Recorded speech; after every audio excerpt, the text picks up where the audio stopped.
Hey everybody, my name is Mark, and today I'd like to talk to you about my Liong Mah Tempest.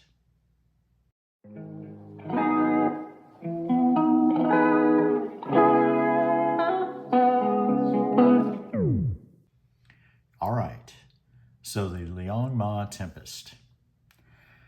I looked for this knife because I was looking for a different blade shape. I kind of wanted to expand my horizons a little bit. I'm more of a drop point guy, and I'm getting into Warncliffs, Tontos a little bit. And so I wanted something, with a trailing point like this. And I looked around. I actually had this knife in my favorite list on Blade Binge for probably 3 or 4 months. And I just couldn't decide. And then I think the seller came down on his price. And so I kind of jumped on it. And I got to say, I'm glad that I did. This knife is kind of surprising. It's very smooth. It's right on the upper edge of EDC territory, I think. This blade is 3 3/4 long, and the cutting edge is almost that. It weighs 5.65 ounces, which isn't heavy, but again, it's a full-size knife, and so it's going to be a full-size carry. It seems like the blade this way is pretty tall, and it makes the scales themselves look pretty tall. But I think that's mostly because the designer Liong Mah, was trying to get like a full tuck. And so with such a tall blade, he ended up having, pretty tall scales. But this knife, once you have it in your hand, it's not overly heavy and it's not over big. It's just, it's a substantial carry. I would call it that. The D10 is super crispy, and the flipper tab just kind of fires it out there. I really like the blade. It's got polished flats. It is upswept. It has a full-length swedge, and it's got a little jimping up there. The jimping's okay. It's actually pretty aggressive, especially in one direction. So going towards the point of the blade, you can feel it, and it actually feels a lot rougher than when you're coming back this way. And you can actually see that. It's kind of ground directionally. So I think that was on purpose. It has a half-length backspacer, and it's got a little hole for a lanyard. It does have kind of a strange offset pocket clip, but I don't have a problem with that. It sits in your pocket. It does just fine. It's not coming out the way the foot of the pocket clip is, and that does rest right against the scale there. So, it's easy in and out of your pocket. And I will say it's not like a deep concealment pocket clip or anything like that, but I've never found that I really need that, and actually I'd rather have just a little bit of knife sticking up so I can kind of pinch it and get it out of my pocket. Depending on the pocket clip, if it is like a deep carry clip, if it's a really strong clip, then trying to get out of your pocket with nothing to hold on to and having to go down inside, I've had that be a problem on some knives. But this one seems to do just fine. I can't, say anything bad about it. It's got lots of internal milling, and it's a good thing because, 5.5 ounces or a little bit more. So it needs that. Like I said, this is a rear flipper, and the flipper does have jimping on it. And it really fires out there well. It does just fine. So it's ironic that I'm going to take this knife apart now, because that was kind of the whole controversy with Liong Mah and Jared Neve. And I'm going to talk a little bit about that as I disassemble the knife. I'm not going to go all into it. I am going to have to take the pocket clip off because that screw is involved in the backspacer. So all 3 of these screws are coming out.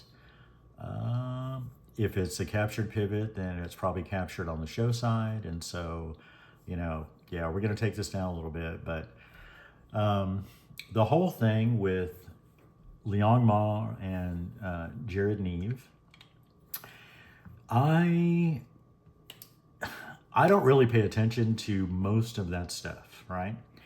Um, I, you don't know what kind of a day that Liang Ma had. From what I've read, when Jared Neve had a problem with his brand new knife, it was a problem because he was trying to take it down.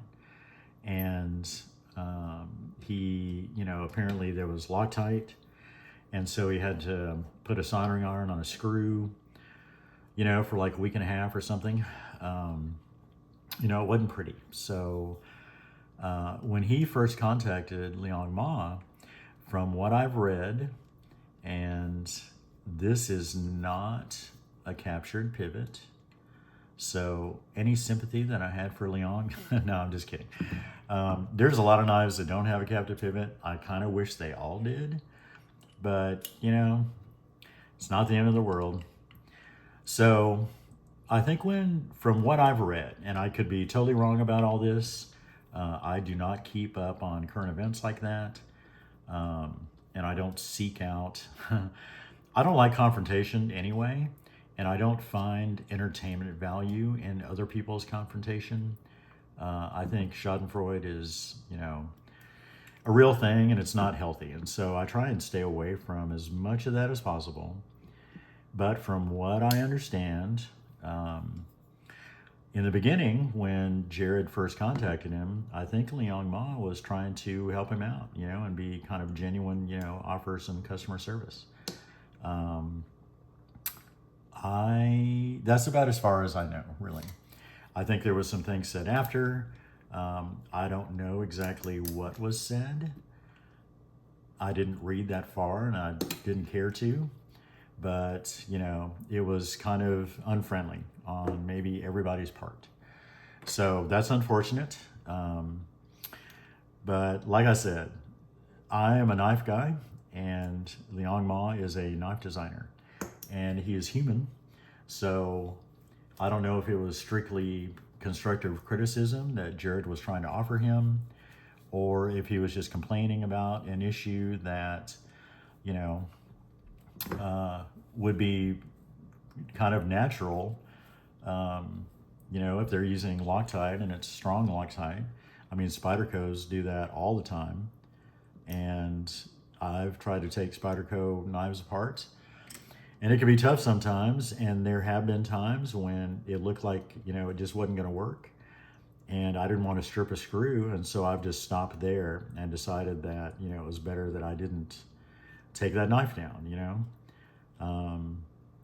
I work on knives all the time, and I take knives down all the time just to kind of clean them and see what makes them tick and check out, new knives that can be dirty from the factory, used knives can be super dirty and over lubricated and everything else. And so I take things apart just to check them out because I maintain, everything that I have. And that's just my thing. I like tinkering with knives and taking them down. So I think it may have been said during that whole controversy that, if a knife doesn't come apart easily, first of all, maybe you don't have to take all knives apart. And if it doesn't come apart easily, then, why press the issue, And like I said, from what I've read, Liang Ma tried to offer some, decent customer service in the beginning, like his first initial response. And I think after that, it got to the point where it was kind of unfriendly. And then, he just kind of lost it, I guess, or said some things that he shouldn't have, especially being in the public eye. And apparently, he doesn't realize that when you're in the public eye like that, you have to let things roll off your back without a care, so to speak, especially when it gets kind of cynical or sarcastic or whatever, because you got to make room for the next stuff that's going to hit you. So you can't carry all that stuff around. I don't know. Like I said, I don't know him, and I don't know what kind of day he had, and I don't really know exactly what was said. So I can't really cast aspersions at Liong Mah. I do like Jared Neve. His videos, like a lot of reviewers, I am kind of the opposite end of the spectrum. Most people, and I don't even consider myself a knife reviewer, but if I was, I'm kind of the opposite end of, a lot of reviewers. I'm not like a salesman, and I'm not kind of shouty, and I'm not, a lot of things. But Jared Neve is a hellacious knife sharpener, and he's a successful guy, and so I got nothing to say bad about him either. So I'm kind of, Switzerland in this whole thing. But back to the knife. This has fully caged bearings, and they are plastic. And some of you have heard me say before, I have no problem with that. The plastic doesn't see any load at all, especially like compression load.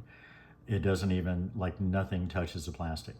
The only thing that does happen is the balls spinning as they traverse around their little circle there. They will spin inside the cage, and that is basically the only friction that these see. So yeah, plastic fully caged bearings are fine with me. And because plastic has a lubricity in and of itself, once you get some oil in there, like I'm about to do, um, you know, I don't know, I've never had a problem with these kind of bearings. And I much prefer these over, like a steel or any kind of metal, whatever they make them out of, open cage bearings.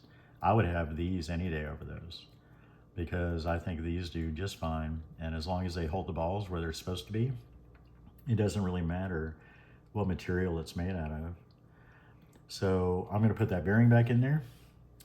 And this has a blade stop pin that is captive in the blade. And so I don't really have to do anything with that, putting it back together wise. And I don't know if that detent ball hole is visible when I put this blade back in there. So I'm going to swab a little oil just right there at the ball. It doesn't have a ramped detent. It may be eased just a little, but I'm gonna give it just a quick little swab there to help it traverse and jump up on that blade. And after the first time, when it gets oil on it, it's gonna be fine after that. The reason I do it here is because I don't wanna risk, like I oil it very lightly here, because what I don't want is to risk a bunch of oil spilling over on the lockup mating surface where the lock bar insert is going to hit on the blade. If that gets oily, then you run the chance of, like, a squeaky lockup action. You can even get blade stick just because it's oil and wet there. And especially a newer knife, you don't want that, because you want the surfaces to mate on their own and kind of dry. So the most I've ever done is, I'll keep it dry, and I'll keep the surface of the lock bar insert dry. But this one's machined pretty well. You can actually see some little, light machine marks in there, but it's nothing compared to some other knives that I've had. And I'll actually come in and just hit that with like a 2000 grit sandpaper. You don't want to take off too much material, because if you do, you are screwed, and you'll get, lock rock and all kinds of stuff. So you got to be careful with that. But anyway, I'm going to throw this blade back in here.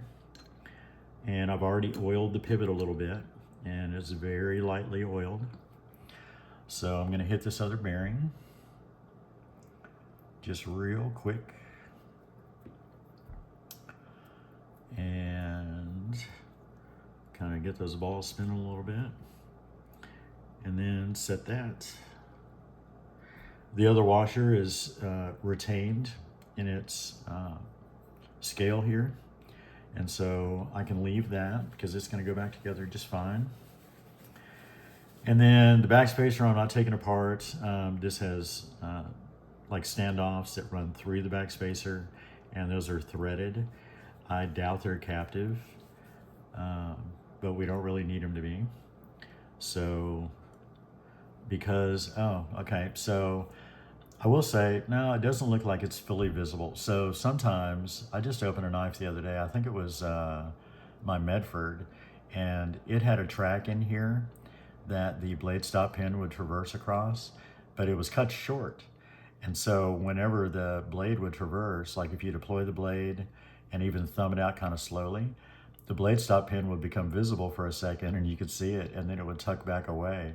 This one looks like it never is visible when it traverses after it's all put together, because this does, kind of hang out here a little bit. But yeah, that's where that track is, and that's how that works. So we are going to throw this back on here. And again, it's not a captive pivot, and so there is no flat on the pivot to have to mess with and line up or anything like that. So we're just going to throw it back together. This does have a collar around this pivot screw, and it's a really small pivot screw, although it is a T8. So I guess that part doesn't matter so much. And we're going to run this back in there. And bearings, even plastic ones, you can tighten them up pretty good when you're first putting it back together. And my pivot is spinning, so I'm going to use a backup driver here, and I'm going to do an initial snug up, which should center the blade. And because this isn't captive, I'm going to kind of snug this up from both sides, just to get it at a good starting point. And I find with bearings like this, when I snug it up and even give it like a really good, tighten in the beginning, that if anything, I'll have to tighten it a little more when I'm tuning it, because they really do well. So now we're going to throw these body screws back in here, and we're going to put the pocket screw back on, and then we are back together.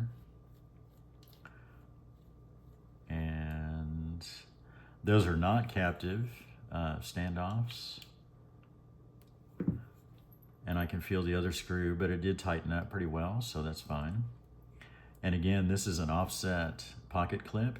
And it is kind of strange. Instead of having two screws, it's nested, but there's also like a little tiny ball in there, kind of like a detent ball. And that actually fits into this little hole here in the back of the pocket clip. So that kind of keeps it from spinning, even though it's nested. And I guess it's nested on like two sides, and then there's a little lip right here. So it's not nested all the way around. So it's probably a good thing that they've got that little ball there. So we're gonna put that back in, and we're gonna go for a tuning. And I should say, when I first got this knife, it was just a light gray titanium. And so I actually anodized this knife. It came out really nice. It's blue, and it's got just a little purple kind of pearlescence in it. And then I did the backspacer and the pocket clip a little neutral. So I backed it off a couple of shades.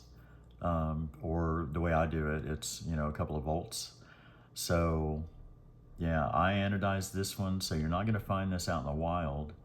And I gotta say, this is some of the best ano that I've done. It turned out really even, and it's not a fingerprint magnet, so most ano that you do, and it's not just at home, I've had lots of, I had Koenig Arius, 2 or 3 of those actually, and a couple of them were anode by the factory, bronze and blue, and those would get terrible fingerprints, and you'd have to put Windex on them to bring the anode back, just basically all the time. So that's ultimately why I sold those knives, because I just got really tired of having to wipe it down every time I handled the knife. And this one is not like that at all. So you can handle this, and you can carry it in your pocket, and it's not gonna have smudge marks and like dirty little spots on it. But anyway, we are fully back together, and our blade centering looks good. So we're gonna give it an initial flip, and we're gonna check the action. And that may be perfect.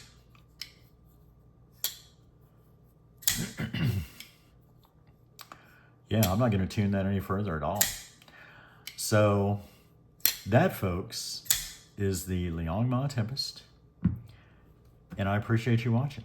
Thanks very much.